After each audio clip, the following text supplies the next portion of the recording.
রিজিক বাড়ার কথা আসলে শুধু টাকায় না, বরকত, শান্তি, সুস্থতা, সুযোগ সবই রিজিকের মধ্যেই পড়ে।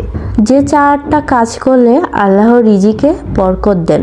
আসুন জেনে আসি 4টা গুরুত্বপূর্ণ কাজের কথা। 1. নামাজ ও তাকওয়া। নিয়মিত নামাজ প্লাস আল্লাহকে ভয় করে চললে আল্লাহ নিজেই রিজিকের রাস্তা খুলে দেন। যে আল্লাহকে ভয় করে চলে আল্লাহ তার জন্য রিজিকের অপ্রত্যাশিত পথ বের করে দেন। 2. বেশি বেশি ইস্তেগফার করা। বেশি বেশি ইস্তেগফার করলে শুধু যে গুনাহ মাফ হয় সেটা কিন্তু না, তার সাথে সাথে রিজিকও বাড়ে। নবীজি সাল্লাল্লাহু আলাইহি সাল্লাম বলেছেন, ইস্তেগফার করলে অভাব দূর হয়। প্রতিদিন 100 বার বলার চেষ্টা করো। 3. দান সদাকা করা। অনেকে ভাবে দান করলে টাকা কমে, কিন্তু কথাটা আসলে উল্টো।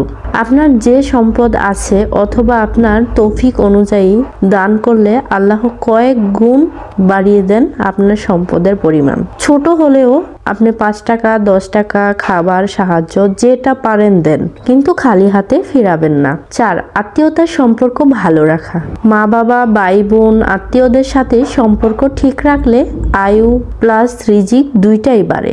রাগ করে দূরে থাকলে বরকত কমে যায়। ছোট 3টা গুরুত্বপূর্ণ টিপস হচ্ছে: ফজরের পর বেশি বেশি দোয়া করা, হালাল উপার্জন করা, অলসতা না করা। এই 4টা কাজ মেনে চললে ইনশাআল্লাহ রিজিকে বরকত আসবেই।